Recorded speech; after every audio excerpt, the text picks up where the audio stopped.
All right. Good morning, everyone. So it's officially 9:02 on the Pacific Coast, which means we are going to go ahead and get started.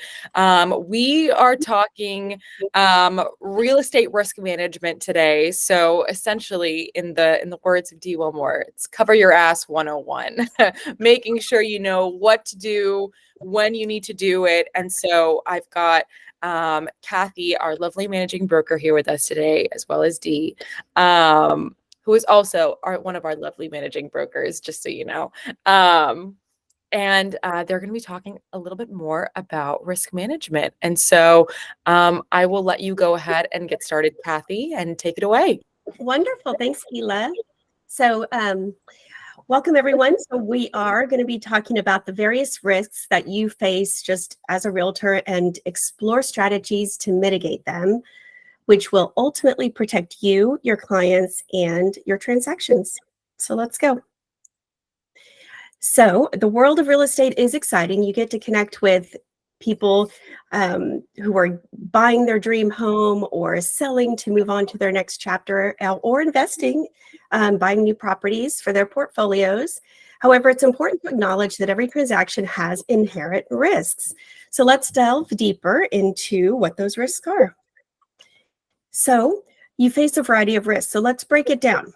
Client risks, legal and transactional risks, and safety and security risks. So we're going to dive into each of those three categories in more detail to understand those potential pitfalls, and then we can offer solutions and also hear about if anybody has anything to share. Scott, since you're our guy, if you have anything to share. So client risks, unqualified buyers, sellers, misrepresentation, communication challenges, legal and transactional risks, fair housing laws, E&O claims, title issues, and then security risks, personal safety, and cybersecurity. So keeping your transactions on track. So we might encounter like unqualified buyers or sellers who are not financially prepared or have unrealistic expectations. It's also important to be aware of the possibility of misrepresentation or even fraudulent activity, right? So finally, clearing consistent communication is crucial for managing those client expectations and avoiding misunderstandings. So here are some solutions. For one thing, keep notes in your CRM and include pertinent information in SkySlope, which is your transaction file management system. You want to arm yourself with knowledge through continuing education and NAR designations. Sign up for your local title agency's newsletter because they often notify realtors of potential scams that are going around our market, and also read the newsletters from your local association and your state association because they also can do the same thing to help you avoid pitfalls. And then for unqualified sellers, I recommend using your realist tax system. That's part of your MLS membership to verify the ownership. And then if you have further issues or more red flags, call your favorite title rep and just ask them to investigate it further for you. They're more than happy to do that. Anything you want to chime in, Dee? Go ahead. No, so far so good. Perfect. I'll actually outline the most risky behavior in real estate as we get further. Oh, perfect. Okay, so now we're on to legal and transactional risks. So these can have serious consequences, as we all know. It's vital to understand fair housing laws to ensure you're treating all clients ethically. And then I recommend just having HUD.gov as a bookmark on your browser to verify any fair housing questions that you may have. Also, you can take fair housing CE courses. Most states have that as required, but I suggest you looking into At Home with Diversity. It's one of the newer NAR designations. I earned it earlier this year and I learned a lot. It was really a good course. So I recommend that. It's just a full day. E&O, errors and omissions insurance. So that, of course, protects you from potential lawsuits that may arise from mistakes or omissions in contracts or disclosures. And we'll talk more about E&O perhaps, and then finally, due diligence, right? You want to do due diligence with the title issues, if there's any unexpected liens on properties before they become deal breakers. I remember, back when I was selling in Arizona, we in a small town, this was a thing that only my town's realtors knew about. But there was backup, like a whole backlog of water bills from years and years and years, and it wasn't necessarily recorded on the with the county. So it wasn't in that tax system, right? That you're looking in and you're kind of looking and seeing if there's anything. You would have to call someone that you knew, and all the local realtors knew about this person. Call the person and have them do a report on what is actually due. Because if you sold that property with potentially thousands of dollars of back water bills, that new buyer would have a surprise. And boy, would they be upset. They And would say, yes, so that's also why you need geographic knowledge, competency, I because you will need to know. Yeah, go ahead, Dee. share one thing. So, how do you think the transfer disclosure statement came about? We all know it's Easton versus Strasburger, but what was the triggering event that created Easton versus Strasburger? Anybody know? So, back in 1976, way back, machine, Ela. Back in 1976, it was a Coldwell Banker agent who failed to disclose about a sliding hillside. And so it originated in California. It was an agent who failed to let the seller know a known fact about a hillside. And so when we talk about risk management, and to Kathy's point, it's literally we have to do our due diligence, which is what the transfer disclosure statement's all about, is really investigating. Now, Kathy's in a what's called a caveat emptor state, to where it's let the buyer beware. But many other states, absolutely, the agent has to do their due diligence. And one of the biggest things, sorry for derailing Kathy, but one of the biggest things that we as realtors are responsible for are disclosing everything that we know about the property, both inside and out. And that's one of the biggest issues that we deal with as managing brokers on a daily regarding risk management is our agents' failure to disclose, because they'll claim ignorance well, I didn't know, nobody told me. And ignorance is not a defensible excuse in a court of law. So Yeah, that's a good point. sorry for Now, that. now D, E&O is not necessarily going to help us with that situation. Well, Correct? so E&O, so this is why we stress E&O so hard. So the reason why we have E&O in place is for the things we do and the things we say, or the things we fail to do or the things we fail to say. But as far as paper trail, and this is a perfect segue into risk management and why it's so critical that agents do what they need to do, is if we don't have our documentation on track, if we don't have certain disclosures in place, if we haven't done certain advisements, you're right, would give us no protection whatsoever. But when we start to make sure our I's are dotted and our T's are crossed as far as risk management, even if a mistake is made, we have a better chance of E&O supporting us from a coverage standpoint. And as you know, E&O literally saves you hundreds of thousands of dollars. I've had agents engage in E&O on multiple things. I think I shared this before, to where I had an agent during the course of the transaction remove a roof without permission because they misunderstood what the seller's intention was. And that was literally hundreds of thousands of dollars because of it was 100 and some change. But it's the best way to mitigate risk always is to ask questions and then do your due diligence for sure. But E&O is a very tricky thing. We think automatically because we pay for it, it's going to cover us. And if certain factors aren't in place, E&O is going to look at you and they're going to say, hey, you didn't do all you could do to protect yourself, first of all. So we're not going to be responsible for the coverage. Yeah, that's a good point. Okay, safety and security. So this is actually a really pertinent topic more and more and more as we go into our, new tech age, but your safety and security is absolutely paramount. So when showing properties, be aware of your surroundings, trust your instincts. If a situation feels uncomfortable, always for me, always park on the street, not on the driveway. Always have your keys and your phone on you in the house. Do not host an open house for a vacant listing. That's something that, and maybe I'm speaking just for, you know, me as a woman, but definitely you want to bring a friend, colleague, or mortgage partner to an open house. These are just little ideas. You can get tons of ideas online, but taking precaution when you're meeting new clients or visiting unfamiliar properties. There are many apps that you can use to keep safe. For an example, if like you have Apple Maps, you can send your ETA and your destination to your partner or your friend so that they're aware of where you are. I use that.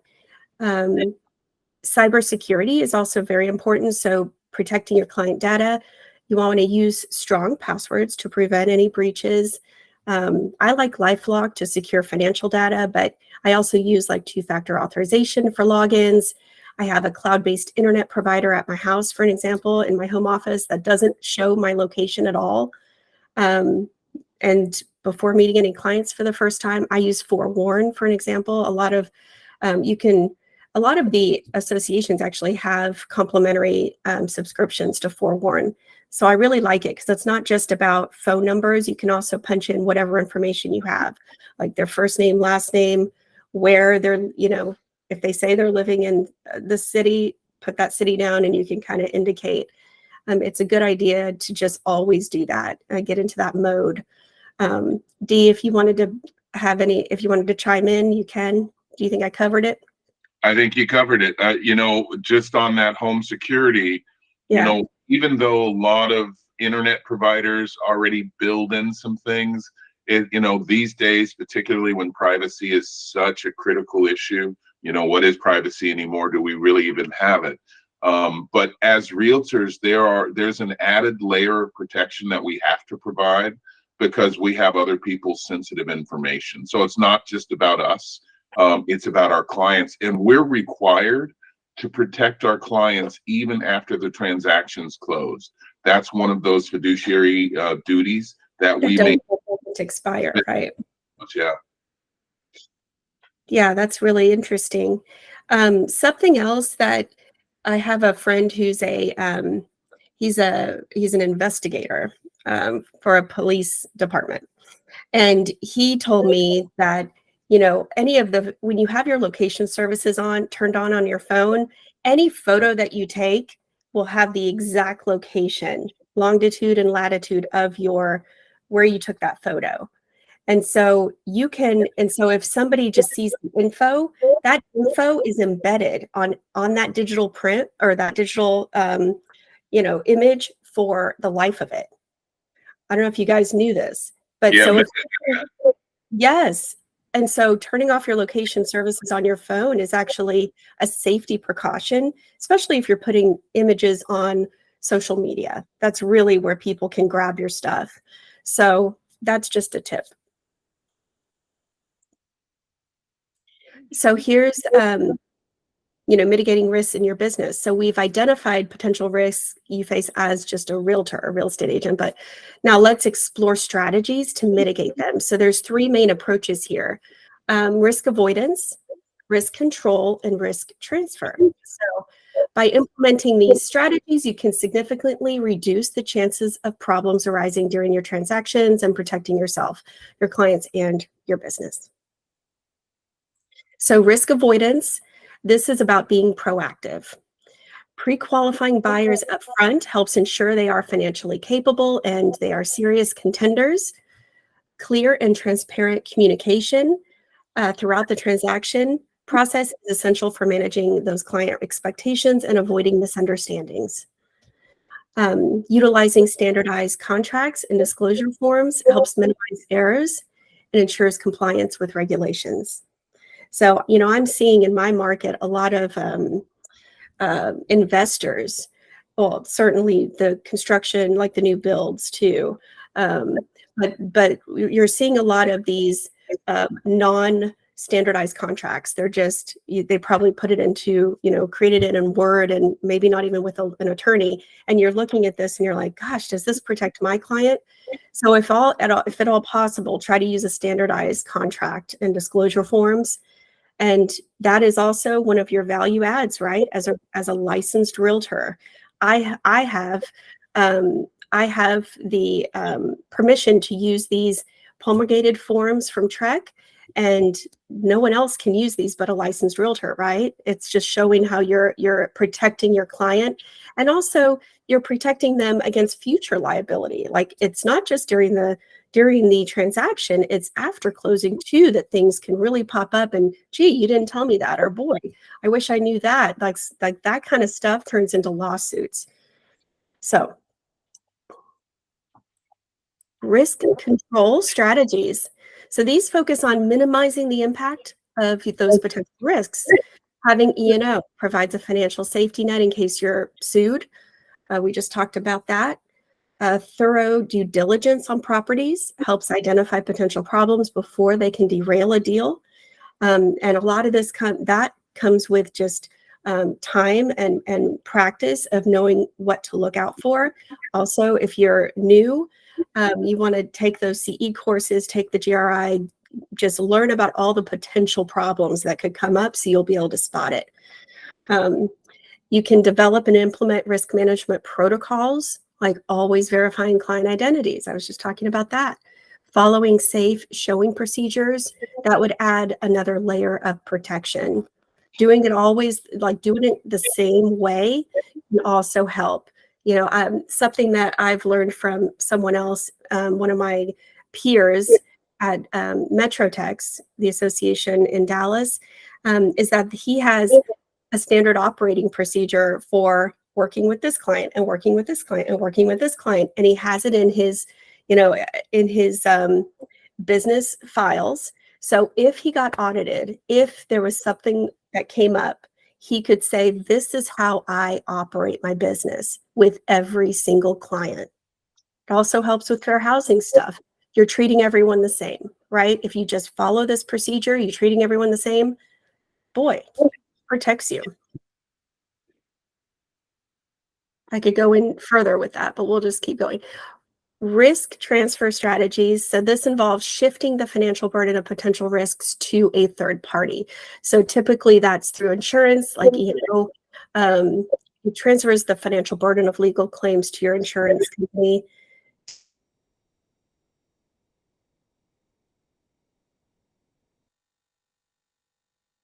Property. Is that you? You froze for a second, Kathy. Oh, I did? Okay. Am I back? Yeah. Okay. Title insurance protects you and your clients from financial losses arising from unforeseen title issues on a property.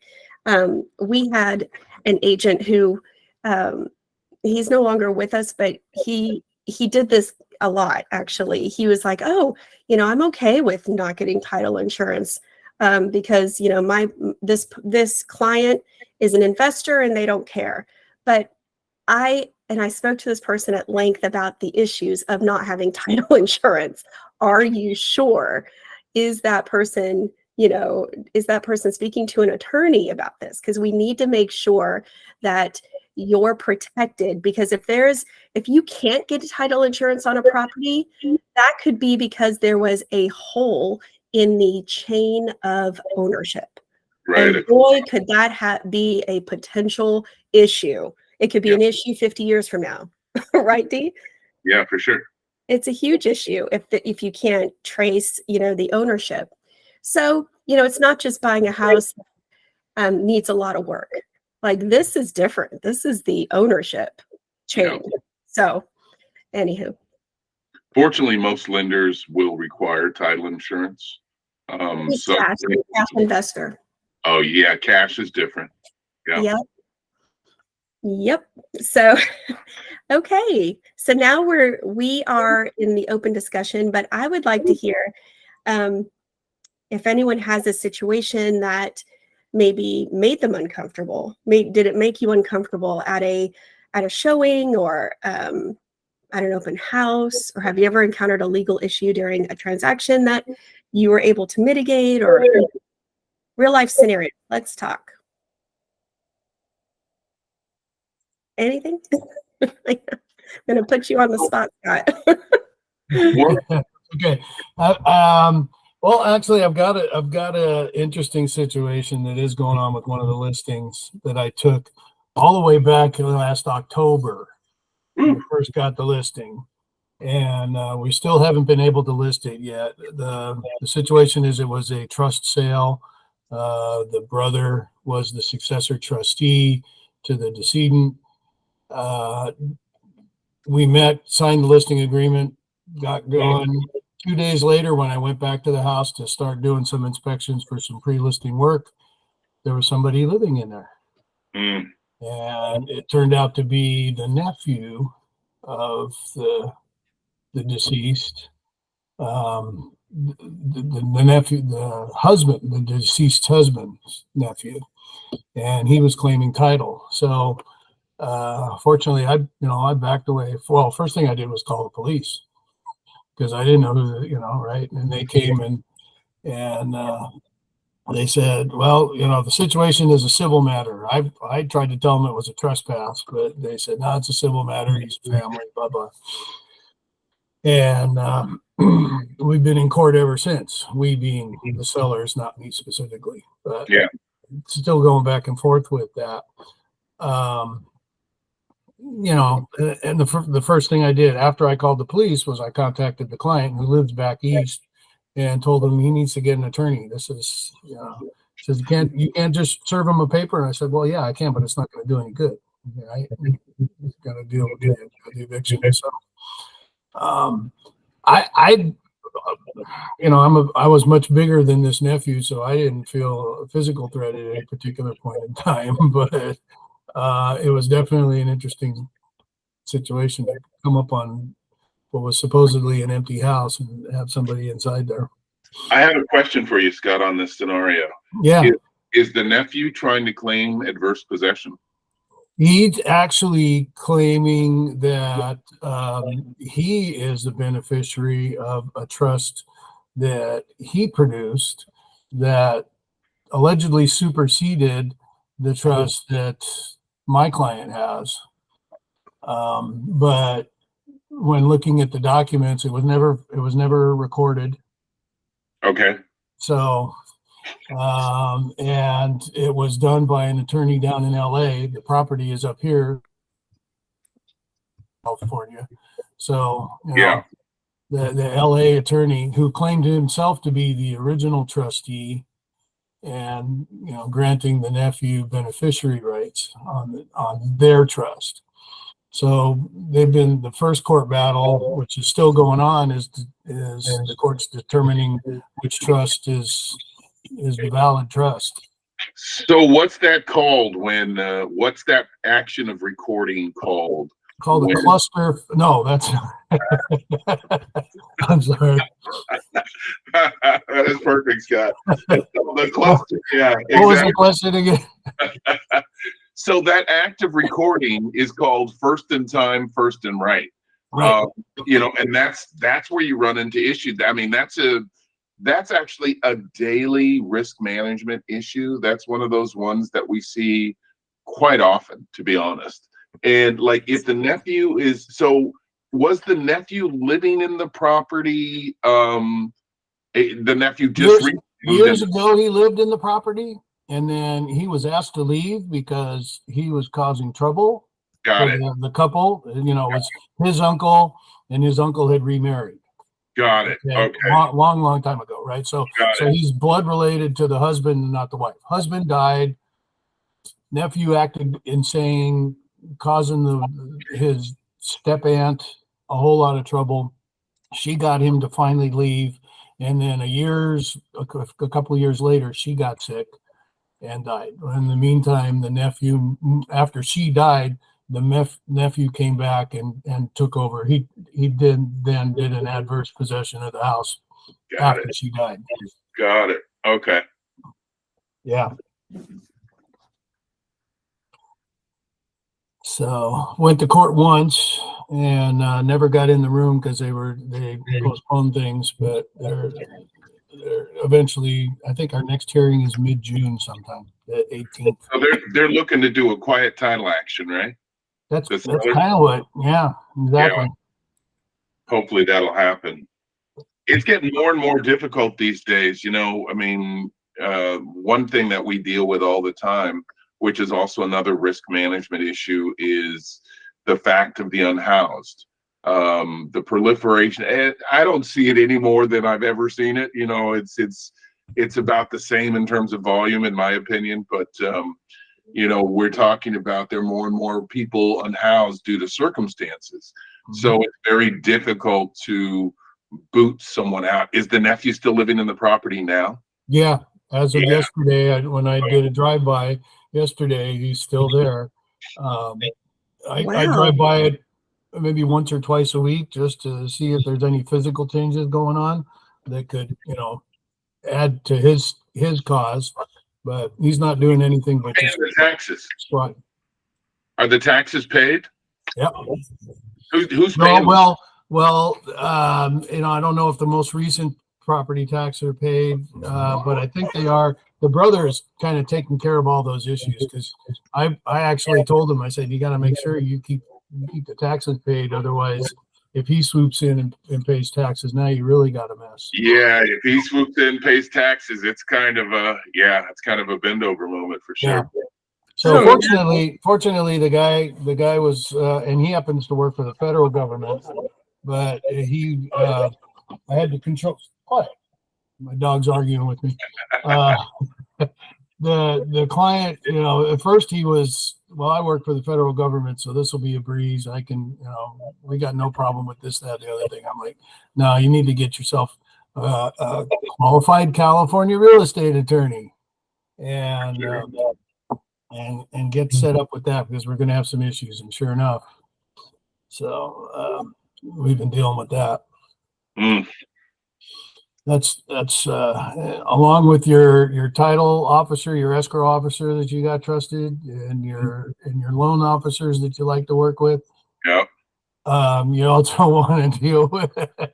You also want to make sure you got a handful of attorneys to refer, right? Not just one, but a couple. For sure. I mean, I'm often referring agents to their association's attorney or their board's attorney.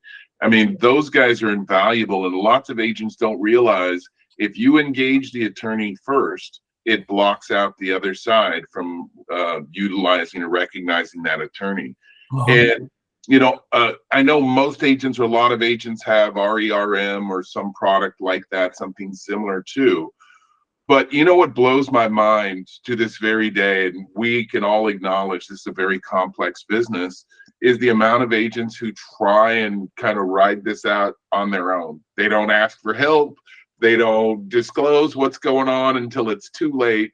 And then usually it's like, it's a dump on Kathy's lap or my lap to where it's like, here's this mess. Can you fix it?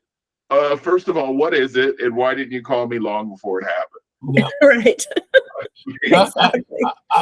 My previous broker was one of those agents. Oh. So he did it for the whole office, and it drove me crazy. And honestly, I come from a law background. My wife's an attorney. I actually went to law school. Oh, right on. For a year, and determined that that's not what I wanted to do. But I did do paralegal for many years.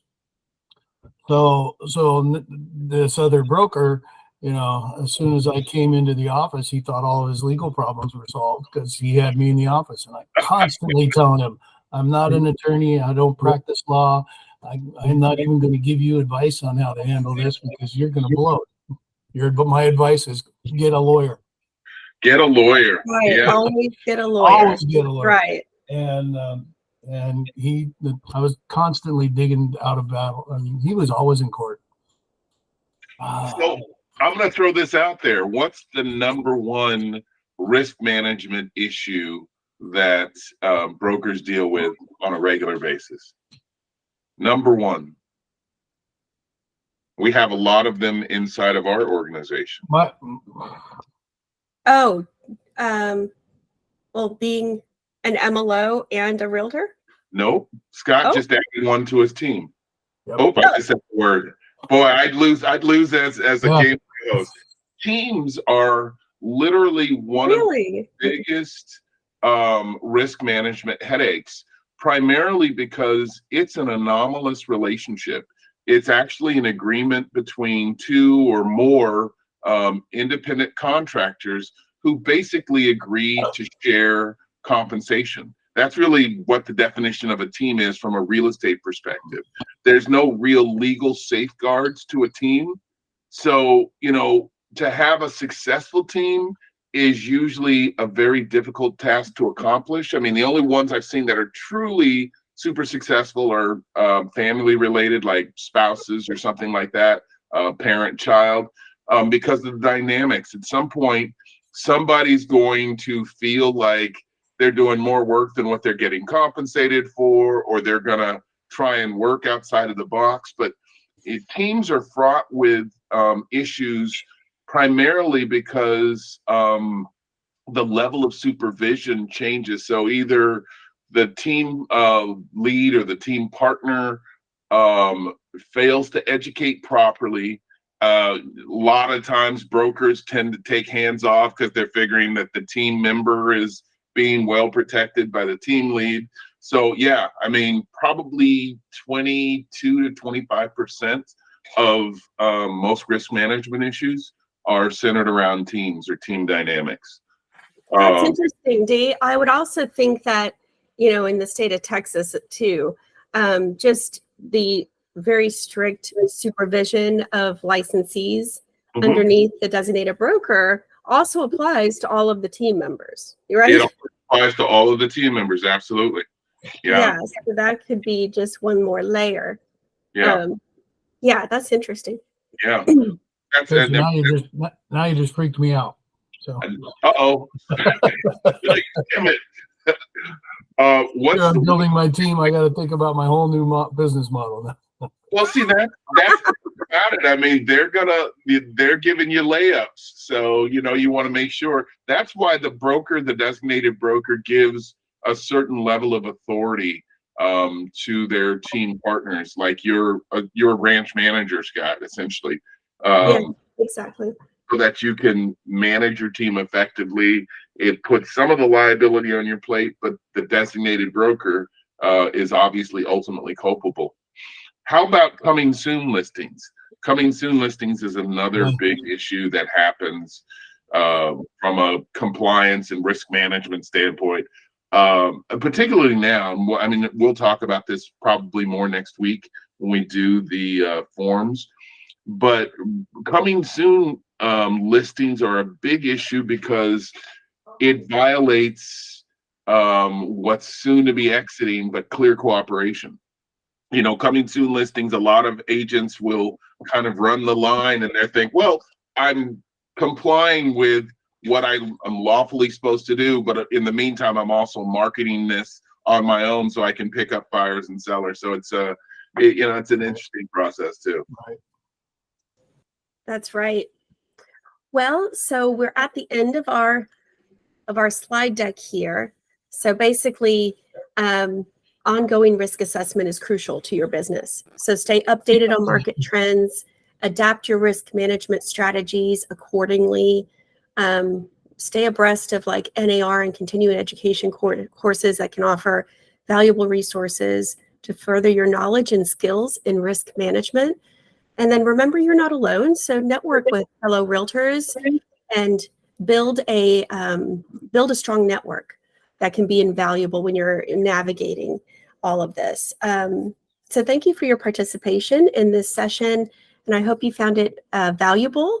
Don't hesitate to reach out to Dee or I if you have any questions, and you can do it here at radiusagent.com. Awesome. Thank you so much, Kathy. And thank you so much, Dee. We really enjoyed having you guys with us today. And then thank you, Scott, for joining and participating in the conversation. I hope everyone has a great rest of their Wednesday, and we'll see you guys again next time. Thanks, guys. Bye, Thank guys. you, Sheila. Thank you.